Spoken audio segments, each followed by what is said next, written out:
요즘에 영상을 볼 때 이런 생각이 들어요. 연기들이 참 많이 늦었다, 이런 생각이 좀 듭니다. 이제 우리 다시 한번 지난주에 말씀을 보았는데, 믿음의 벗에 관한 말씀 보았는데, 같이 이렇게 한번 인사하겠습니다. 당신이 나의 믿음의 벗입니다. 이렇게.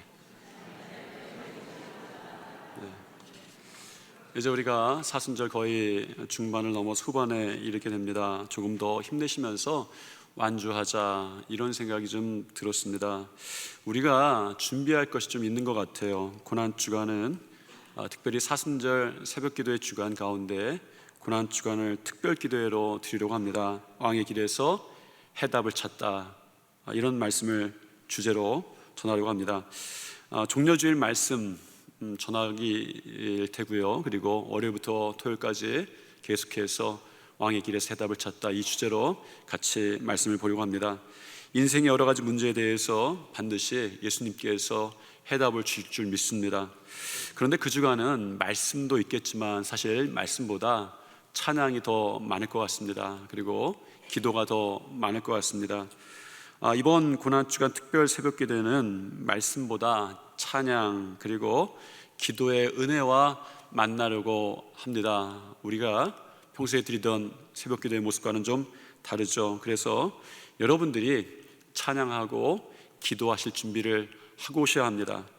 부활절도 여러분이 준비하셔야 합니다. 이번 부활절은 정말 부활의 기쁨이 있는 축제 예배가 되었으면 좋겠다, 이런 생각을 합니다. 예배 드리는 방식이 여러 가지가 있겠지만 고난주간 특별 새벽기도회처럼 아마 찬양도 더 풍성해지고 우리 찬양단과 콰이어도 쓰고 앞에 이 강단도 좀 바뀌게 될 것입니다. 우리가 해보지 않은 방식일 수 있습니다. 그래서 여러분들의 기도가 좀 필요하고 마음으로부터 또 준비해야 될 것 같습니다. 솔직히 마음의 염려도 있습니다. 어떤 분들에게는 이것이 불편할 수도 있겠다 생각합니다. 익숙하지 않기 때문입니다. 지금의 열매들과 환경들이 너무 좋기 때문이죠. 그러나 저는 이제 우리 교회가 차츰 소망에 대한 이야기를 시작해야 되겠다, 이런 생각을 합니다. 소망이라고 하는 것이 지금 참 좋다, 지금이 우리의 황금기다라는 것과는 좀 다른 것 같아요. 작을지라도 작은 미래의 씨앗이 뿌려졌는가 하는 것이죠. 이것이 소망입니다. 이 소망의 씨를 뿌리기 위해서 반드시 해야 되는 일이 있죠. 그것이 밭을 가는 일입니다. 이것이 어쩌면 고되고 힘든 작업입니다. 그런데 반드시 기억해야 될 것이 있죠. 씨가 뿌려지지 않는 밭에는 소망의 씨앗도 없다는 것이죠. 오늘 순례길 6번째 시간입니다. 이 6번째 여정에서 우리가 보아야 되는 것이 바로 이 소망에 대한 점검입니다. 어느 날 우리가 순례의 길을 가다가 어떤 대지를 만나는데 그 대지의 이름은 소망과 정말 관계된 그 이름이었다는 것이죠. 키에르케고르라고 하는 실존주의 철학자가 죽음에 이르는 병이 있다, 이 얘기를 했습니다. 그 죽음에 이르는 병을 절망이다, 그렇게 표현했죠. 절망이라는 병에 걸리면 사람이 죽게 되어 있다 하는데 정말 그 말이 맞는 것 같습니다. 그런데 불행한 것은 우리는 절망을 피할 수 없는 존재라는 것이죠. 왜냐하면 세상은 항상 거대하게 마치 골리앗처럼 다가오고 우리는 마치 골리앗 앞에 선 소년처럼 그 세상과 맞서기 때문입니다. 그러나 절망은 사실 큰 문제 앞에 섰을 때 어쩔 수 없는 우리의 연약함 때문이 아닙니다. 키에르케고르는 이 절망을 인간의 자기 소외다라고 그렇게 표현합니다. 좀 바꿔 말하자면 절망이라는 것이 자기를 잊게 한 신으로부터, 우리로 말하면 하나님으로부터 소외된 것이다, 관계를 상실한 것이다, 이것을 절망이라고 말합니다. 말하자면 우리보다 큰 문제 때문에 우리에게 절망이 있는 것이 아니라, 큰 문제 앞에선 우리의 연약함 때문에 절망이 아니라 우리와 하나님과의 관계에서 우리는 그 이유를 찾아야 된다라는 것이죠. 많은 사람들이 절망의 대지를 지나갑니다. 그리고 절망을 극복하려고 하죠. 그런데 잘 안 됩니다. 왜 그렇죠? 문제에만 집중했지 하나님과의 관계에 대해서는 뒷북이었기 때문입니다. 뒷전이었기 때문이죠. 큰 문제가 나의 눈에 보이는 것이 당연합니다. 이스라엘에게 바로가 보였고, 이스라엘 백성들이 광야에 갈 때는 사망이 보였고 당연합니다. 그런데 우리가 중요한 것은 절망의 대지를 이기기 위해서는 하나님과의 관계에 대해서 우리가 점검해 보아야 된다는 것이죠. 우리가 또 하나 질문할 것은 하나님과의 관계를 회복하는 법을 우리가 여전히 알고 있는가라는 것입니다. 여러분, 하나님과의 관계를 여러분들이 어떻게 회복하십니까? 중요한 질문이죠. 로마서 5장 3절 4절 말씀 한번 읽어보겠습니다. 같이 한번 읽어보겠습니다. 다만 이뿐 아니라 우리가 환난 중에도 즐거워하나니 이는 환난은 인내를, 인내는 연단을, 연단은 소망을 이루는 줄 알미로다. 여기서 환난이라고 하는 헬라어 말은 우리 생각보다 더 잔인한 말입니다. 마치 포도즙 틀에 포도를 놓고 쥐어짜듯 우리의 고통과 피와 땀과 눈물을 짜낸다라는 의미, 잔혹한 의미가 담겨있는 헬라어 단어입니다. 그런데 그 고통을 당하면서 즐거워하는데, 이 즐거워한다는 헬라어 단어도 조금 우리가 살펴볼 필요가 있습니다. 그 뜻이 기뻐하다라는 뿐만 아니라 자랑하다라는 뜻이 있는 거예요. 이 말씀이 이해가 되십니까? 포도즙 틀에 짜듯이 그런 고통을 당하는데 사람들에게 자랑할 만한 기쁨이 있다는 거예요. 그것이 소망이라고 하는 것이죠. 소망에 해당하는 헬라어 단어가 엘피스라는 단어인데, 이 엘피스라는 단어에는 두 가지 뜻을 우리가 보아야 합니다. 일반적으로 어떤 일이 이루어질 것에 대한 확신을 가지고 미래를 바라보는 기대이죠. 우리가 일반적으로 하는 소망입니다. 그런데 한 가지 의미를 더 살펴보아야 합니다. 이 단어에. 그것은 무엇이냐면, 그리고 그렇게 확신하고 기대하는 데에는 설명할 수 있는 어떤 이유가 있다는 거예요. 그 소망에 어떤 설명할 수 있는 이유가 있다는 것입니다. 여러분의 소망에 여러분의 어떤 설명이 있는 거예요. 이것이 하나님과의 관계와도 직접적으로 맞닿아 있다는 것이죠. 믿는 사람들이, 우리 신앙의 선배들이 어떤 일에 부딪히면, 난관에 부딪히면, 문제에 부딪히면 항상 꺼내들던 것이 있습니다. 그것이 언약이었습니다. 언약이 무엇입니까? 도장 찍은 계약서 같은 거예요. 물론 훨씬 더 높은 거죠. 훨씬 좋은 거죠. 상상할 수 없이 좋은 거예요. 왜 그렇습니까? 사실 언약은 우리에게 일방적으로 유익입니다. 하나님은 어떤 이익 보시려고 언약을 맺은 것인 거 아니에요. 그대로 하면 복 주겠다, 복이 임한다 라는 말씀드립니다. 그런 것들이 다 우리의 유익에 관한 것이지 하나님의 어떤 이익을 보는 것은 아니죠. 그래서 절망할 때 무엇을 해야 됩니까? 언약을 빼어드는 거예요. 우리 신학의 선배들이 그러는 거예요. 그래야 소망이 시작되는 것입니다. 그곳에서 소망의 씨앗이 심겨지는 것이죠. 주인공 크리스천이 어느 날 절망을 만나게 됩니다. 우리가 오늘 영상에서 봤던 절망의 거인을 만나는 거예요. 특별히 거인이라고 존 번연이 표현했던 이것을 우리가 주목할 필요가 있습니다. 아마 존 번연이 만났던 절망은 너무나도 거대한 거예요. 꼼짝 못하는 거예요. 그걸 만났습니다.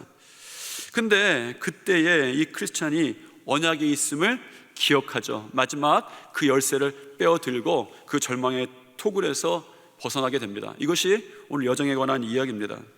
오늘 순례의 길 6번째 여정은 이 크리스찬이 절망의 토굴을 향해 가는 잘못된 여정과 그곳에 갇힌 이야기, 또 그것을 빠져나온 이야기입니다.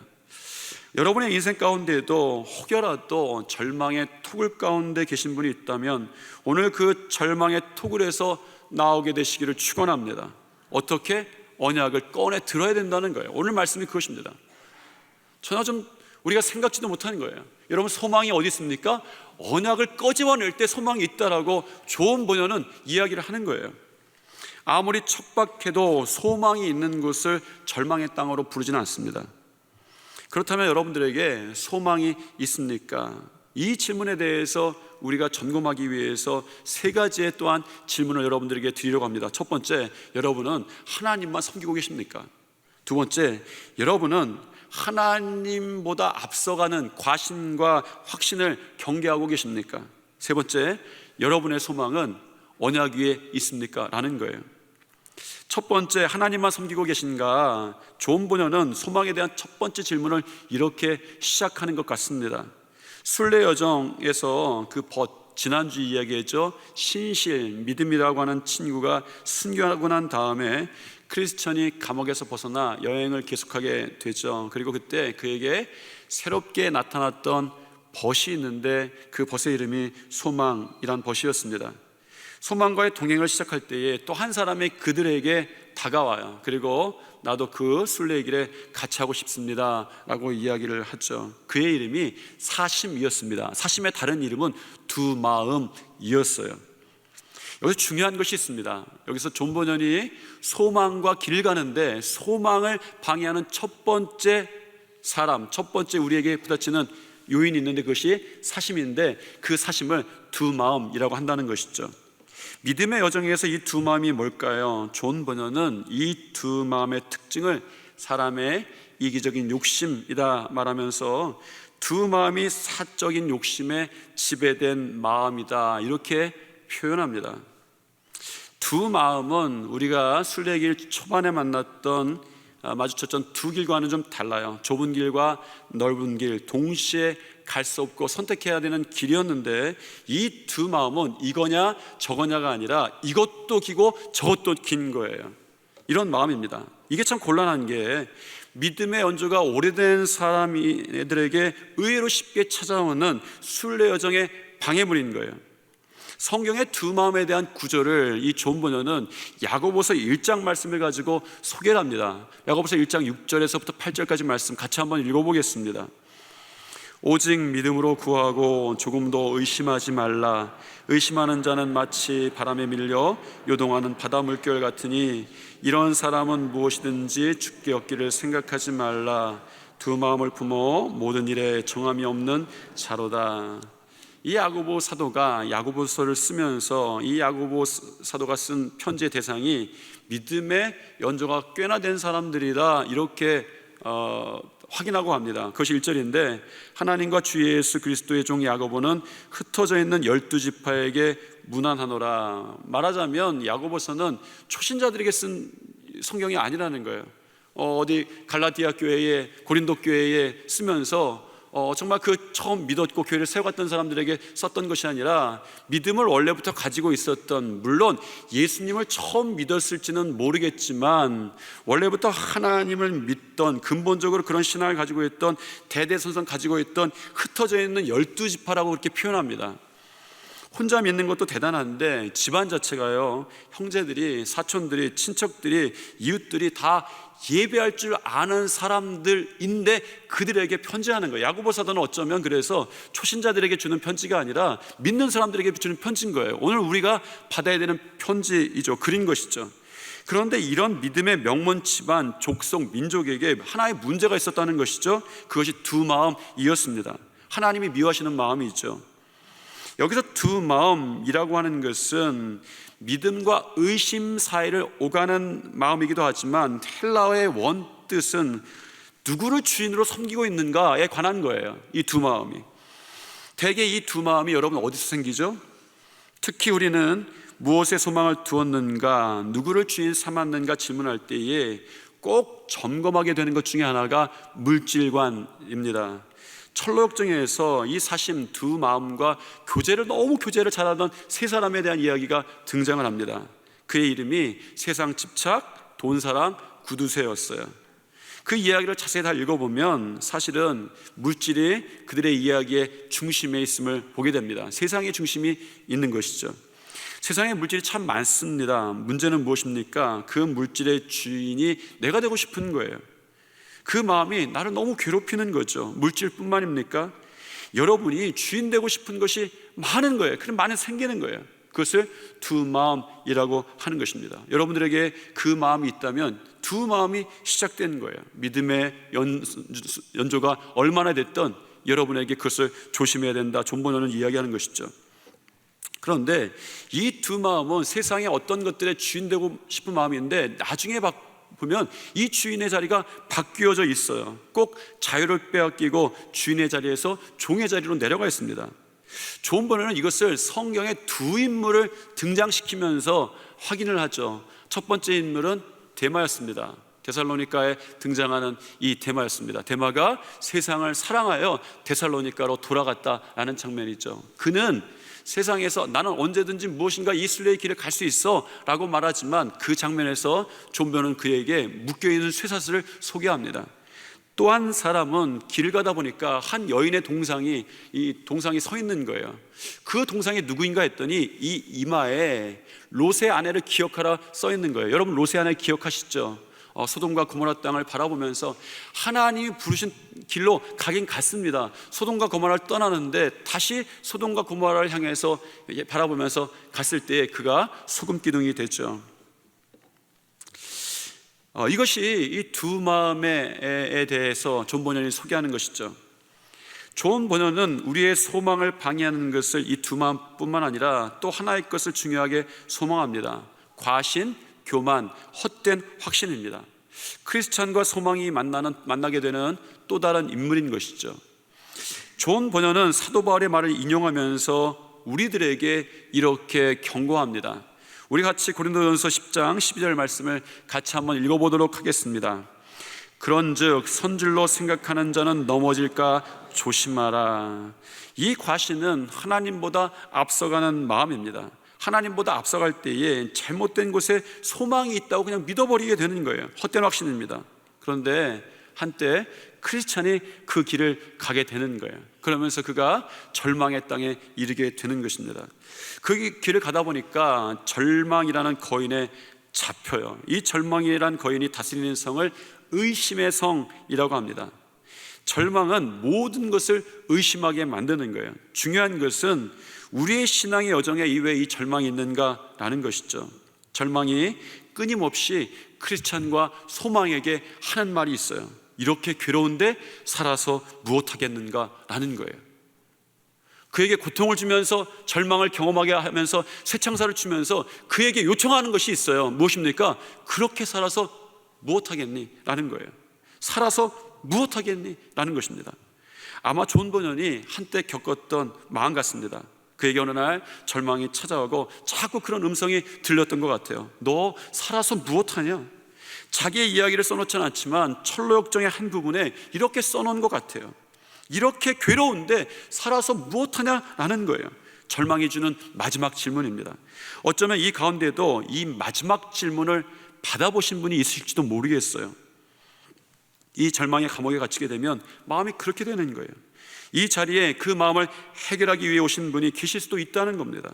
왜냐하면 그 마음은 내가 주는 마음이 아니라 절망의 감옥에 갇히게 되면 만나게 되는 마음인 거예요. 제가 여러분을 위한 기도의 제목 가운데 분명히 그 기도의 제목이 있습니다.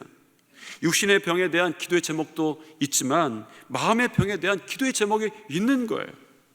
이 절망의 감옥에 갇히면 마음에 그렇게 되는 거예요. 그렇다면 이 절망의 감옥에서 어떻게 빠져나올까요? 이길까요? 라고 하는 것이 존 버년의 순례의 길에 있어서의 한 가지 질문이었습니다. 나도 하나님을 잘 믿고 나가는데 나의 삶 가운데에 절망의 구덩텅이에 빠졌는데, 절망의 토굴에 갇혀버렸는데 이것을 어떻게 빠져나갈까? 자기의 경험을 나누고 싶은 거죠. 이런 두 마음이나 헛된 확신들의 길에서 우리가 절망을 만나면 결코 이기지 못합니다. 이러한 마음들과 반대되는 마음이 있어요.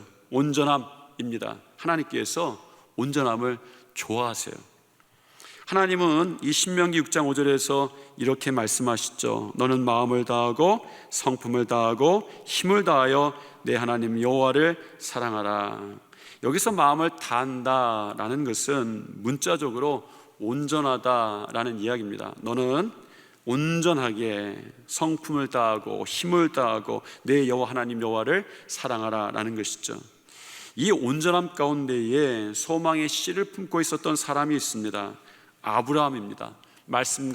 말씀보다 앞서가지 않고 항상 말씀을 따라갔던 인물이죠. 아브라함은 그런데 인간적으로 아주 연약했던 사람입니다. 흉보자면 참 많아요. 그만큼 연약하다는 것입니다. 그가 그럼에도 불구하고 하나 지키려는 것이 있습니다. 온전함이었습니다. 성경에 보면 아브라함이 처음 등장할 때에 그가 살던 동네는 자기 이름을 날리는 것이 미덕이었던 것 같아요. 자기가 일가를 이루면 동네를 하나 세우고 도시를 하나 세우고 그 도시의 이름을 자기의 이름으로 짓는 거예요. 성경에 보면 나홀이라고 이름 붙은 이 동네가 있습니다. 하란이라는 마을이 등장합니다. 아브라함에게 형제 2명이 있었는데 그 2형제의 이름이 나홀과 하란이에요. 어쩌면 이 동네들은 아브라함의 형제들이 일가를 이룬 동네일 가능성이 참 많습니다. 막내 아들로 짐작되는 아브라함이 정확하게 막내 아들인지는 모르겠지만 우리가 생각하기 연수를 좀 따져보니까 이 아브라함이 막내 아들이었던 것 같아요. 이 아브라함은 아버지 집에 살았다라고 그렇게 성경은 전하고 있죠. 아브라함도 언젠가는 일가를 이루어서 자신의 이름으로 동네를 만들어서 성공적인 삶을 살아야 했습니다. 그런데 어느 날 하나님께서 그에게 나타나셔서 이렇게 말씀하시는 거예요. 여호와께서 아브라함에게 이르시되 너는 너의 고향과 친척과 아버지의 집을 떠나 내가 내게 보여줄 땅으로 가라. 어쩌면 아브라함도 마을을 세우고 그 마을의 주인이 되는 소망을 어려서부터 꿈꿨을지도 모르겠습니다. 그의 아버지도 그랬고 그의 2 형제들도 그렇기 때문이에요.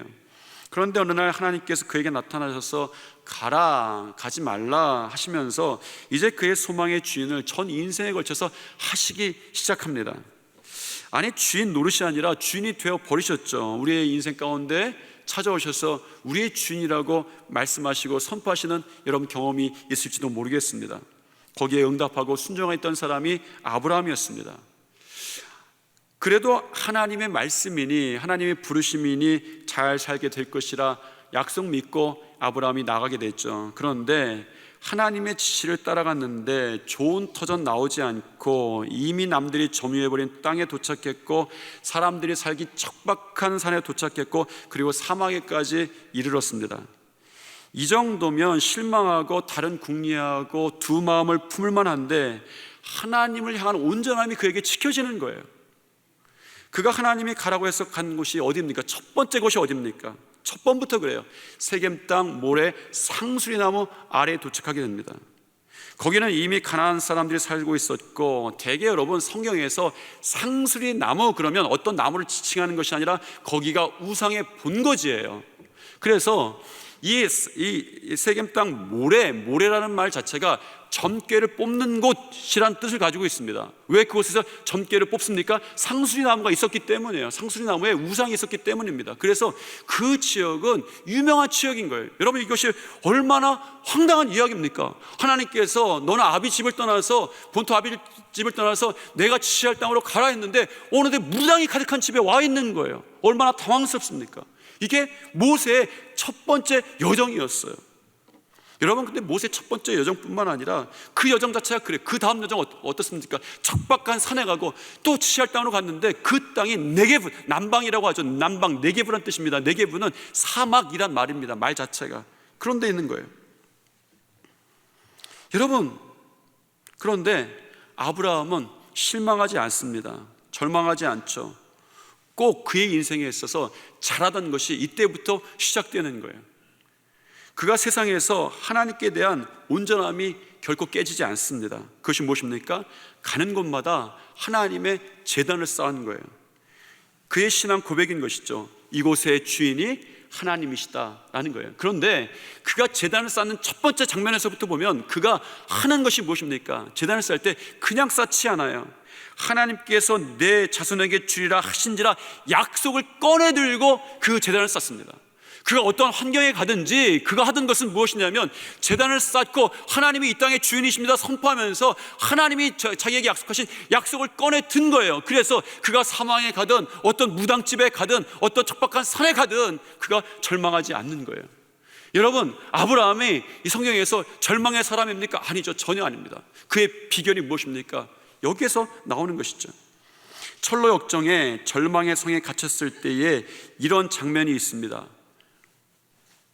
크리스찬과 소망이 고통을 이기고 절망을 이기고 이 절망의 토구를 빠져나가는 장면이에요. 결코 빠져나갈 수 없는 쇠창살이 있었고 결코 빠져나갈 수 없는 거인이 있었는데 거기를 빠져나가게 되는 그런 기가 막힌 장면입니다. 제가 한번 읽어드리겠습니다. 토요일 자정 무렵 크리스천과 소망은 기도를 시작했고 그들의 기도는 동이 트기 전까지 계속됐다. 날이 밝아오려던 차에 크리스천이 갑자기 흥분한 얼굴로 벌떡 일어났다. 이런 바보가 다 있나? 언제라도 도망칠 수 있는데 이 악취나는 지하 감옥에 앉아 있었다니. 내 품에 약속이라고 하는 열쇠가 있습니다. 이 열쇠만 있으면 의심의 성의 어떤 문도 열 수 있어요. 크리스천이 품에서 열쇠를 꺼내 지하 감옥에 문을 놓고 돌리자 간단히 빗장이 풀리고 문이 활짝 열렸다라는 거예요. 아브라함의 인생이 어떻습니까? 그에게도 고난이 있었습니다. 절망의 사망이 있었어요. 사망이 있었습니다. 절망의 벽돌이 그의 삶 가운데 계속 쌓인 적도 있었습니다. 그런데 절망이 아니었습니다. 그는 항상 소망의 씨를 품고 있었어요. 왜? 그때마다 하나님 앞에서 제단을 쌓고 나서 그가 꺼내든 것이 있었어요. 하나님, 이것이 당신께서 나에게 하신 언약의 약속입니다. 당신의 사랑하는 백성들에게 하신 언약의 약속입니다. 이런 거예요. 아브라함이 지나간 땅이 세겜 땅 모래 상수리 나무 아래였죠. 그에게 문제의 땅이었습니다. 그런데 아브라함이 그곳에서 제단을 쌓았다는 말씀드렸습니다. 그런데 여러분, 이 땅이 여호수아서에 보면 나중에 여호와의 성소가 돼버리는 거예요. 그 땅이 그렇습니다. 여호수아를 찾아보시면 여러분, 그 땅이요 한 절에 그렇게 돼 있는 거예요. 그냥 우리가 쉽게 지나갈 수 있는 구절일 수 있는데 그 절에 그렇게 돼 있습니다. 그 땅 상수리 나무 근처에 하나님의 성소가 세워지는 거예요. 어느 구절인지 궁금하시죠? 안 알려줄 거예요. 근데 여러분 찾아보세요. 여호수아서 다 그냥 보세요. 성경 보는 게 좋은 거니까 보세요. 이런 거예요. 여러분, 이곳이 나중에 여호와의 성소가 되는 거예요. 하나님을 주인 삼고 약속을 뽑아 들었던 것이 축복의 장소가 되는 것입니다. 여러분 가운데에 혹시 마음의 병이나 아니면 우울함이나 슬픔이나 혹시 절망의 벽돌들이 하나하나 쌓이면서 굉장히 힘들어하시는 분이 있을 수 있어요. 그때 여러분 다른 거 하지 마세요. 언약의 약속을 꺼내 두시기를 바랍니다. 그럴 때 언약의 톡을 해서 이 크리스찬이 고백했던 것처럼 너무나도 간단히 빗장이 풀리고 여러분에게 소망이 시작될 줄 믿습니다. 이것이 하나님이 오늘 좋은 본문을 통해서 말씀을 통해서 하시는 선포인 것입니다. 여러분, 절망해서 해야 할 일 분명합니다. 언약의 열쇠를 뽑아 두십시오. 여러분 옆에 분과 한번 이렇게 인사하겠습니다. 하나님의 언약이 우리의 소망의 씨입니다. 이렇게. 그렇게 되시기를 축원합니다. 다 같이 기도하시겠습니다. 하나님, 혹여라도 이 순간 슬픔 때문에, 문제 때문에, 고난 때문에 절망의 성에 갇혀서 고통당하는 성도가 있다면 그 죽음에 이르는 병에서 건져 주시옵소서. 우리를 사랑하심으로 우리에게 하신 언약의 말씀에 담겨있는 소망의 씨앗을 품고 나아가고자 합니다. 그 소망을 이루시는 하나님을 반드시 만나게 하시옵소서. 예수님 이름으로 기도드립니다. 아멘.